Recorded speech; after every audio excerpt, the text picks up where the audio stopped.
सिकंदराबाद, उत्तर प्रदेश और सभी भारतवासियों को नमस्कार। आज तारीख क्या है? खैर, तारीख से ज़्यादा महत्वपूर्ण वो वक्त है जिसमें हम और आप जी रहे हैं। 15 दिसंबर 2025 वो आखिरी दिन था जब दिल्ली पुलिस के प्रैक्टिस सेट में मैंने यूट्यूब पर आखिरी क्लास ली थी और आपसे कहा था कि मैं एक यात्रा पर जा रहा हूँ। इसे आप वनवास कह सकते हो या आत्ममंथन। उस दिन से लेकर आज तक आप लोगों के हज़ारों कमेंट्स आए कि भैया आपने पढ़ाना छोड़ दिया, आप राजनीति में क्यों जा रहे हो, वो तो गंदी जगह है, आप पढ़ाना छोड़ दोगे तो फिर हमें कौन पढ़ाएगा।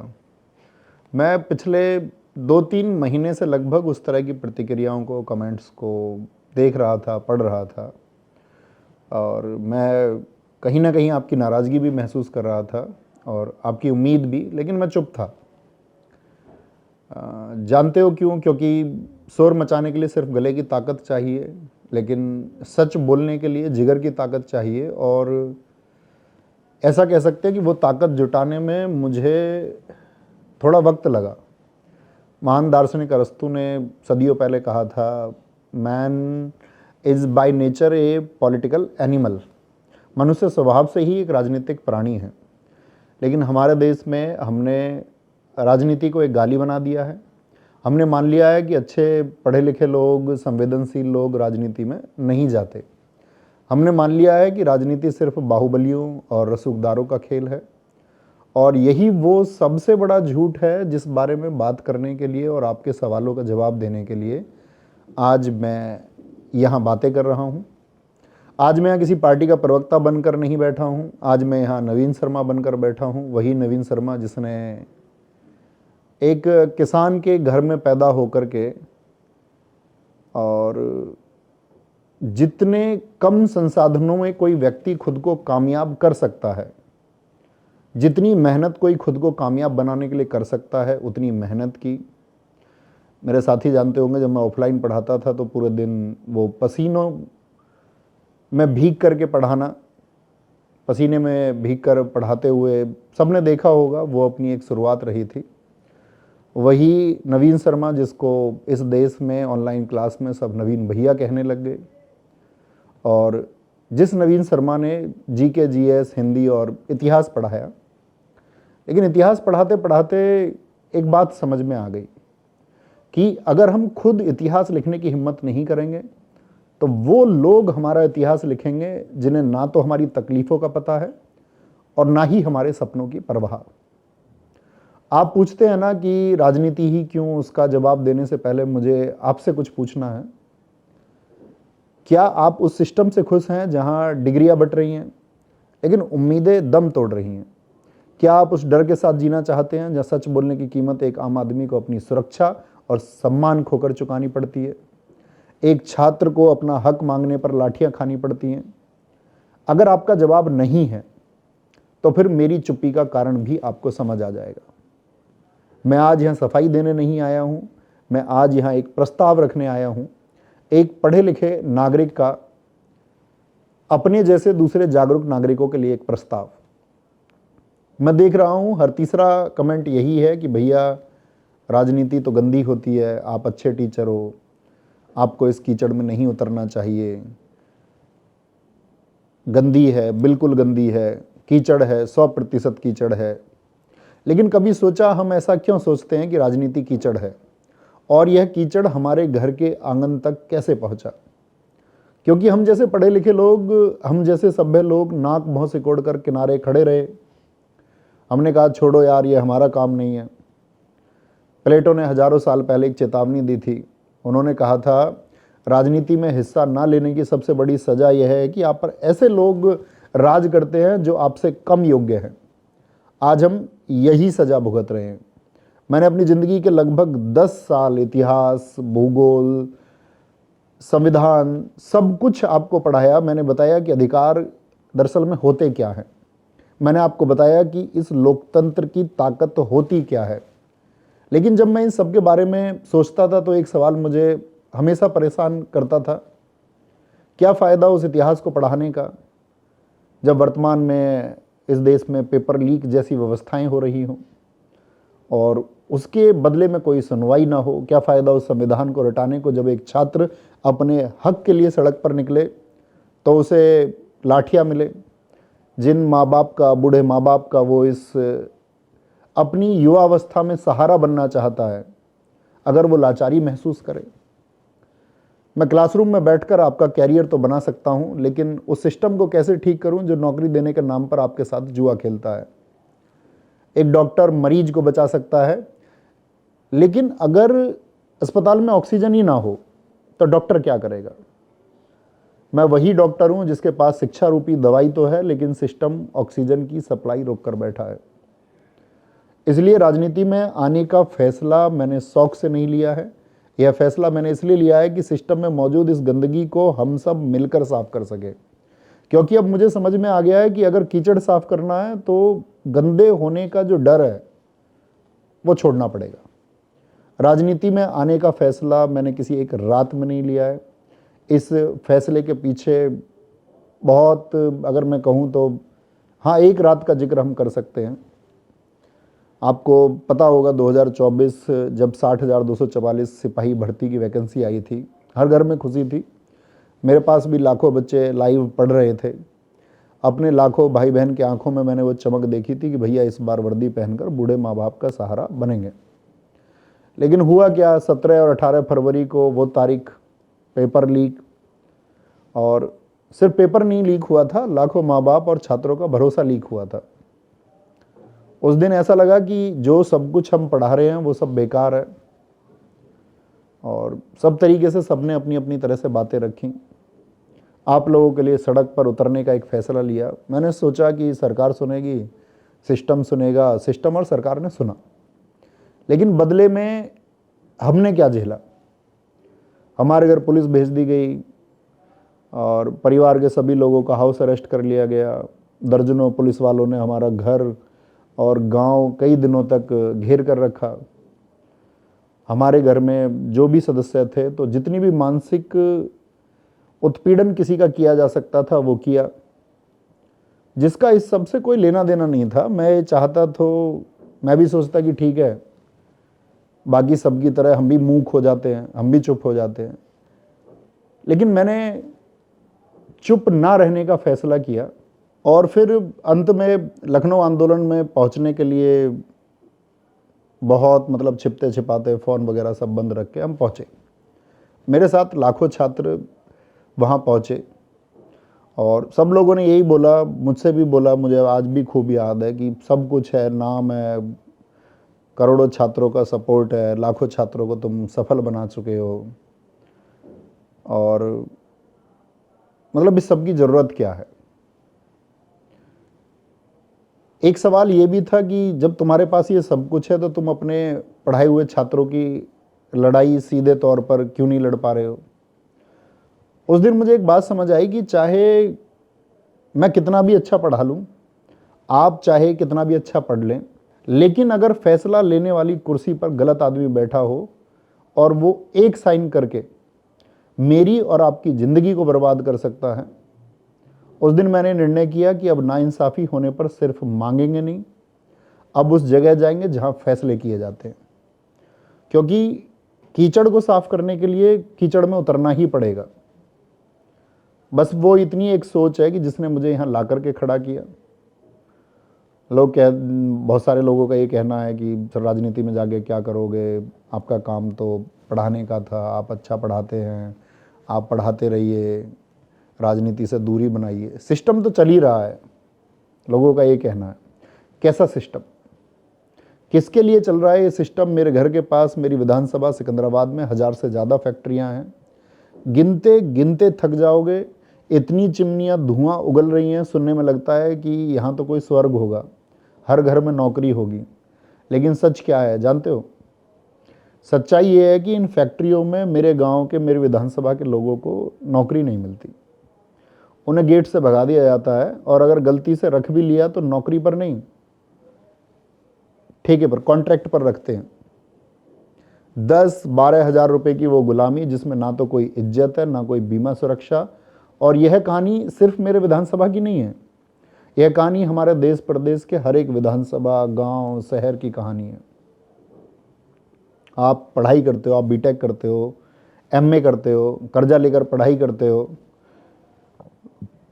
और जब डिग्री लेकर बाहर निकलते हो तो सिस्टम तुमसे कहता है कि जाओ 8,000 की नौकरी कर लो, या फिर किसी भर्ती के निकलने का 5 साल इंतज़ार करो। क्या इसके लिए हमारे माँ बाप ने पेट काट काट कर हमें पढ़ाया था? क्या इसके लिए हमने रात रात भर जाग कर किताबें रटी थी? जब मैं यह देखता हूँ कि एक तरफ बड़ी बड़ी बिल्डिंगें बन रही हैं और दूसरी तरफ पढ़ाए हुए हमारे छात्र इतने मजबूर हैं कि वो अपना खर्चा चलाने के लिए 300 रुपये की दिहाड़ी के लिए मजदूर है, या जो अपने सपने उसने देखे हैं कि मैं खुद को जल्दी से कामयाब कर लूँ, उसके लिए वो भटक रहे हैं। तो मुझे ये लगता है कि मैं तुम्हें झूठ पढ़ा रहा था, क्योंकि असलियत यह है कि विकास की इस दौड़ में तुम्हें और मुझे बस एक दर्शक बना दिया है। खिलाड़ी कोई और है, जीत कोई और रहा है, इसलिए बहुत हो गया दर्शक बनना। अब हम सबको मिलकर के खेल बदलना है, और खेल मैदान के बाहर बैठकर नहीं बदला जाता, खेल मैदान में उतर कर बदला जाता है। कलम की जो ताकत है उसको मैं और आप बहुत अच्छे से जानते हैं, इसी से हमने और आपने मिलकर कई परीक्षाएं पास की। लेकिन एक कड़वी सच्चाई बताऊं, इस देश में चपरासी बनने के लिए भी 10वीं पास होना ज़रूरी है, सिपाही बनने के लिए 12वीं होना ज़रूरी है, कलेक्टर बनने के लिए ग्रेजुएशन ज़रूरी है। लेकिन अफसोस हमारे ऊपर जो लोग बैठे हुए हैं, जो नियम बनाते हैं, जो हमारी किस्मत का फैसला करते हैं, उनके लिए कोई योग्यता तय नहीं है। यही कारण है जब संसद या विधानसभा में शिक्षा बजट या रोजगार नीति पर जब बहस होती है, या सरकार की किसी भी योजना पर कोई बहस होती है, जब किसानों की दुगनी आय करने की बात होती है, तो वहाँ पर एक सन्नाटा छा जाता है, क्योंकि जिसे दर्द का पता नहीं वो दवा क्या देगा। वहाँ ऐसे लोग बैठे हुए हैं जो आपके बारे में चर्चा तक करना नहीं चाहते। नेल्सन मंडेला ने एक बार कहा था, education is the most powerful weapon which you can use to change the world. शिक्षा दुनिया को बदलने के लिए सबसे शक्तिशाली हथियार है। लेकिन मैं इसमें एक लाइन और जोड़ना चाहता हूं, शिक्षा हथियार तो है, लेकिन हथियार तब तक बेकार है जब तक उसे चलाने वाला हाथ सत्ता के पास ना हो। जरा एक पल के लिए कल्पना कीजिए, क्या होता अगर नीतियां बनाने वाला व्यक्ति ये जानता कि नॉर्मलाइजेशन का छात्रों पर क्या असर होता है। क्या होता अगर सड़क बनाने वाला मंत्री यह जानता कि किसान की जमीन का उचित मुआवजा और फसल के अच्छे दाम क्या होने चाहिए। बाबा साहब अम्बेडकर, जो खुद दुनिया के सबसे पढ़े लिखे नेताओं में से एक थे, उन्होंने कहा था, शिक्षित बनो, संगठित रहो और संघर्ष करो। हम शिक्षित हो गए, शायद संगठित भी हो रहे हैं, लेकिन संघर्ष हमने दूसरों के भरोसे छोड़ दिया है। आज मैं आपसे यही कहने आया हूं कि राजनीति में नेता बनने के लिए मैं नहीं आया हूं, नेताओं की बहुत भीड़ लगी पड़ी है। मैं राजनीति में आपकी आवाज़ और कलम की ताकत बनने आया हूं। मैं चाहता हूं कि जब विधानसभा में कोई बिल पास हो तो उस पर साइन करने वाले हाथ किसी अनपढ़ या बाहुबली के ना हो, बल्कि वो एक ऐसे व्यक्ति के हो जिसने गरीबी, बेरोजगारी और संघर्ष को किताबों में नहीं, अपनी जिंदगी में पढ़ा है। शहीद आजम भगत सिंह जी कहते थे, व्यक्ति जब तक व्यर्थ है जब तक वह अपने समाज और अपने देश के लिए उपयोगी ना बन जाए। तो आज मेरा सवाल आपसे यह है कि क्या आप तैयार हैं एक ऐसे प्रयोग के लिए जहां योग्यता कुर्सी पर बैठेगी, सिफारिश, बाहुबल या रसूख नहीं। राजनीति में भाषणबाजी बहुत होती है, लेकिन प्लान बहुत कम लोग बताते हैं। मैं आज आपको यह बताने नहीं आया हूं कि मैं क्या करूंगा, बल्कि यह बताने आया हूं कि कैसे करूंगा। मेरी विधानसभा सिकंदराबाद 64 के लिए और एक तरह से पूरे देश के लिए मैंने 4 स्तंभ, 4 पिलर्स तैयार किए हैं। पहला, रोजगार और स्वाभिमान। जैसा मैंने कहा, हमारे यहाँ 1000 से अधिक फैक्ट्रियाँ हैं। हमारे युवाओं को वहाँ नौकरी नहीं मिलती, क्योंकि कहा जाता है कि उनके पास स्किल नहीं है, उनके पास वो योग्यता नहीं है जिससे उनको काम मिले। मेरा वादा है, सिर्फ नौकरी नहीं मांगेंगे, हम स्किल मैनेजमेंट सेंटर बनाएंगे, जहां आपको coding, AI, data entry, computer साक्षरता और डिजिटल मार्केटिंग की मुफ्त ट्रेनिंग हमारी तरफ से मिलेगी, ताकि जब आप फैक्ट्री के गेट पर जाएं तो ठेकेदार आपको मजदूर समझकर नहीं, हुनरमंद समझ करके काम दे। हमारा लक्ष्य है विधानसभा के 20,000 युवाओं को रोजगार दिलाना। दूसरा, शिक्षा। गांव का बच्चा पीछे क्यों रह जाता है? क्योंकि उसे माहौल नहीं मिलता। मेरा संकल्प है हर गांव में एक डिजिटल लाइब्रेरी और हर 6 महीने में एक स्कॉलरशिप टेस्ट होगा। जो टॉप 10 बच्चे निकलेंगे उनकी पढ़ाई का पूरा खर्चा उन्हें गोद लेने की जिम्मेदारी मेरी होगी, जब तक वो अपनी मंजिल तक नहीं पहुंच पाते। तीसरा, मेरी बहनों के लिए, अक्सर बेटियों के लिए पढ़ाई जो है पैसों की कमी से छूट जाती है। मेरी लिखी हुई कॉम्पिटिटिव एग्ज़ाम की सारी किताबें, चाहे स्टैटिक जीएस हो या जीएस की अन्य किताबें हों, जीएस सुधा हो, हिंदी की बुक हो या अन्य किताबें, मेरी विधानसभा की हर बहन को निःशुल्क मिलेंगी। अगर इसके बाद भी किसी संसाधन की कमी पड़ी उनको तरक्की के लिए, तो आपका भाई उसे पूरा करेगा। और एक दिन ऐसा भी आएगा कि मैं अपने प्रदेश और देश के हर असहाय भाई बहन के लिए ऐसा करूं जिन्हें सच में ऐसी चीज़ों की ज़रूरत है।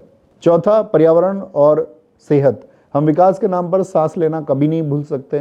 मैं वादा करता हूं कि 2026 के अंत तक हम 1 लाख पेड़ लगाएंगे और युवाओं के लिए एक स्पोर्ट्स कॉम्प्लेक्स बनाएंगे जहां अच्छे कोच होंगे, ताकि हमारा टैलेंट जो है वो खेतों में दम ना तोड़े, स्टेडियम में मेडल जीते। और मैं अपने क्षेत्र के किसानों के लिए हर संभव एक कोशिश करूंगा जिससे उन्हें फसलों के दाम अच्छे मिले, ताकि खेती में वैज्ञानिक पद्धति और उपजाऊ बीजों का इस्तेमाल हो, जिससे उनकी जो पैदावार है वो बढ़ पाए।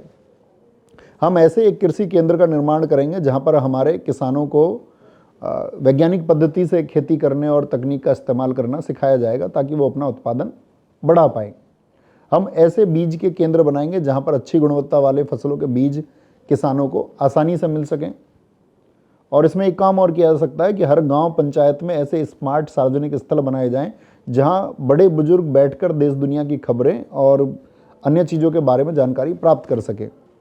मेरी यह बात कोई चुनावी जुमला नहीं है। मैं ऐसा इसलिए कह पा रहा हूं कि मुझसे पढ़ने वाले मेरे छोटे बड़े भाई बहन, मुझे जानने वाले मेरे अपने लोग यह जानते हैं कि मैं हवाई बातें नहीं करता, और ये एक शिक्षक की भी शपथ है।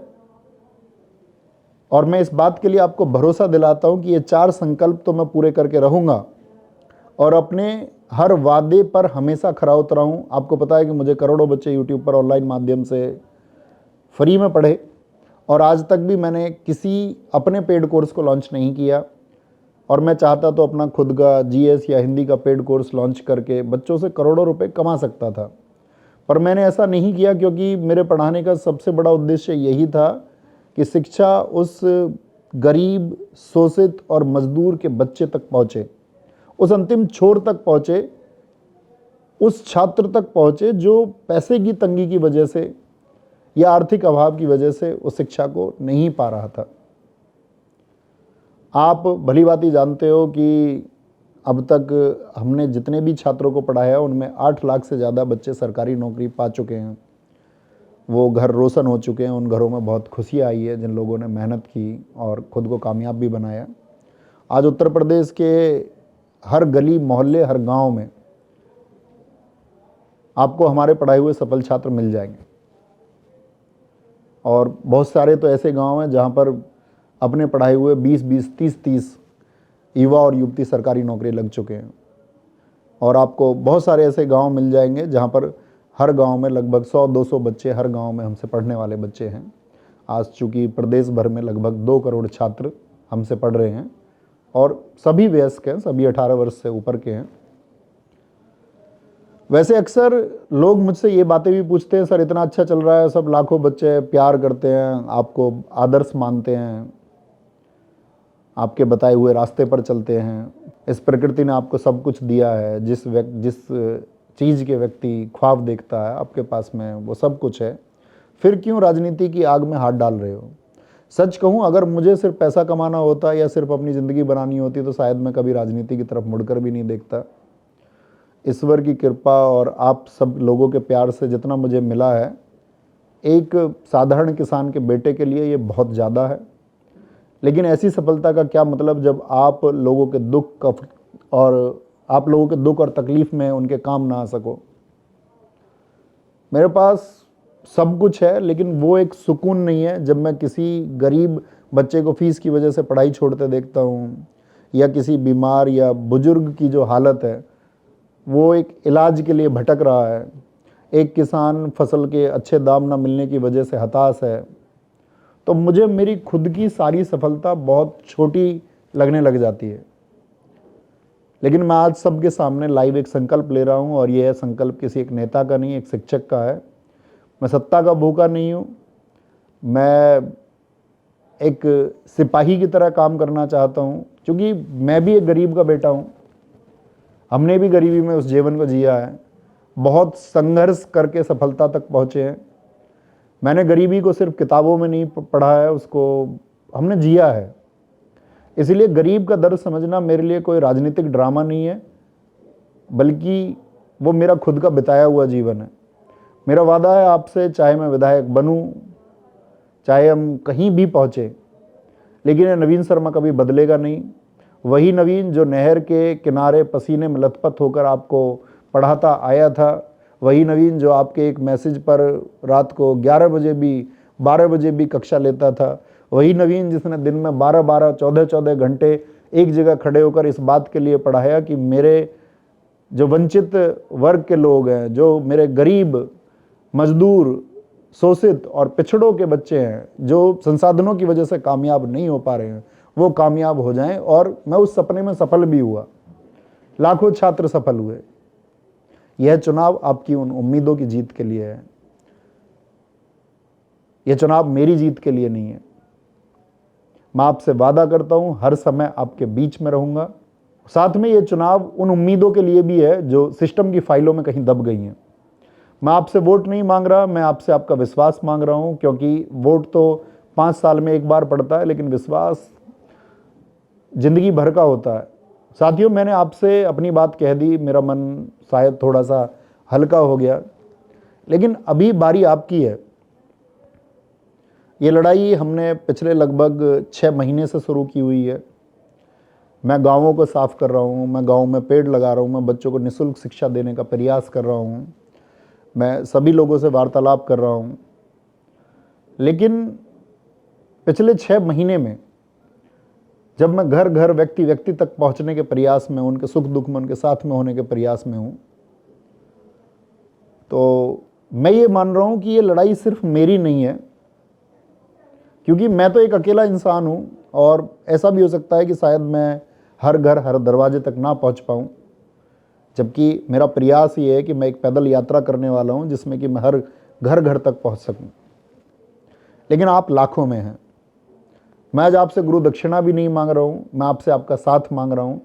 अगर आपको लगता है कि एक किसान के बेटे को, एक शिक्षक को विधानसभा में होना चाहिए, अगर आपको लगता है कि सिकंदराबाद की फैक्ट्रियों में हमारे भाइयों को रोजगार मिलना चाहिए, अगर आपको लगता है शिक्षा, स्वास्थ्य और अच्छी सड़क और नाली भीख नहीं है, ये हमारे अधिकार है, तो मेरी आवाज़ बनिए। इस वीडियो को, इस संदेश को उस हर घर तक पहुँचा दीजिए जहाँ उम्मीद टूट चुकी है। उन्हें बताइए कि एक लड़का है जो सिस्टम से लड़ने के लिए, सिस्टम को बदलने के लिए निकला है, लेकिन आज शायद उसके पास बाहुबल ना हो, लेकिन उसके पास जनबल है। आज घर घर में उसके छात्र हैं और वो जनबल आप हैं। भगवान बुद्ध ने कहा था, अपदीपो भव, अपना प्रकाश आप स्वयं बनिए। और मैंने भी क्लासेस में आपको यही सिखाया है, और मैं फिर से कह रहा हूँ, आप इस सिस्टम को गालियां देते रहेंगे जब तक आप इसको बदलेंगे नहीं। इसलिए अपना दीपक खुद बनिए, किसी के भरोसे मत बैठिए। ये चुनाव मेरा नहीं है, यह चुनाव उस पिता का है जो अस्पताल के बाहर रो रहा है, यह चुनाव उस युवा का है जो डिग्री लेकर सड़क पर भटक रहा है, यह चुनाव मेरी उन बहनों का है जो पढ़ना चाहती हैं, चुनाव उस किसान का है जो साल भर के मेहनत के लिए अच्छे दाम मांग रहा है। तो उठिए, मेरी ताकत बनिए, क्योंकि जब एक शिक्षक, युवा अपने बड़े बुजुर्ग, किसी अपने बेटे, भाई, बंधु के लिए सड़क पर उतरता है तो सरकारें बदल जाती हैं। मैं तैयार हूं कि आप मेरे साथ हैं, क्योंकि विकास तभी संभव है जब स्थानीय नेतृत्व और कोई स्थानीय व्यक्ति इसके बारे में सोचे। जब कोई व्यक्ति बाहर का आकर के आपके बारे में निर्णय लेगा, तब याद रखना वो व्यक्ति सिर्फ और सिर्फ अपने स्वार्थ को पूरा करना चाहता है, अपने हितों की रक्षा करना चाहता है। उसका आपके भविष्य, आपके आज के वर्तमान से कोई लेना देना नहीं है। हमारे गांव, समाज और क्षेत्र का नहीं, वो हमारी, जो हमारे गांव, समाज और क्षेत्र का नहीं है, वो हमारी परेशानियों को नहीं समझ सकता है। और याद रखिएगा, संघर्ष ही जीवन है। और रही बात मेरे पढ़ाने की, तो मैं जल्द ही आप लोगों को फिर पढ़ाने के लिए लौटूंगा। और अभी बस मुझे आप लोगों के लिए थोड़ा वक्त चाहिए। उम्मीद आप मेरी बातों को समझेंगे और मेरा साथ देंगे, क्योंकि हमें साथ मिलकर बहुत आगे तक जाना है। और अंत में कुछ लाइनें हैं जिससे सुनकर शायद आप मेरे बारे में थोड़ा और जान सकें। मैं वो कलम हूँ जो बिकना नहीं जानती, झुककर किसी के आगे लिखना नहीं जानती। तुम्हारे दरबार में शोर होगा चाटुकारों का, मगर मेरी जुबान सच के सिवा कुछ और नहीं जानती। तुम मुझे मिटाने की साजिशें हजार कर लो, पर मुझ में सच्चाई की आग है जो बुझना नहीं जानती। और इस सब के बाद में आप सबसे यही सिर्फ एक प्रार्थना है कि यदि मैंने आपके लिए कुछ भी किया है तो आप इस वीडियो को सिकंदराबाद के प्रत्येक व्यक्ति तक, जो उनके रिलेटिव्स हैं या सिकंदराबाद के आसपास का जो क्षेत्र है वहाँ तक इस वीडियो को पहुँचाने की जिम्मेदारी आप उठाएं। और इस वीडियो को सिर्फ पहुँचाना नहीं है, आपको एक आग्रह भी करना है कि ये कुछ शब्द हैं और आपके आने वाले भविष्य के लिए शब्द हैं। यदि आप इन शब्दों को इग्नोर कर देंगे और आप सोचेंगे कि नहीं हमें तो इसके परे कुछ और सोचना है, तो आपका आने वाला भविष्य आप ही तय कर रहे होंगे। तो यही रिक्वेस्ट करता हूँ कि ये वीडियो हर एक मेरे युवा साथी, हर एक मेरे बुजुर्ग तक पहुँचना चाहिए। मेरा ये संदेश उनको सुनना चाहिए और जितने भी साथी मेरे इस संदेश को अब तक सुन रहे हैं उन सबको, मेरे बड़े बुजुर्गों को मैं चरण स्पर्श यहीं से करता हूँ। नमस्ते मेरे सभी युवा साथियों को, नमस्ते पूरे सिकंदराबाद को नमस्ते। धन्यवाद। जय हिंद, जय भारत, जय मां सरस्वती।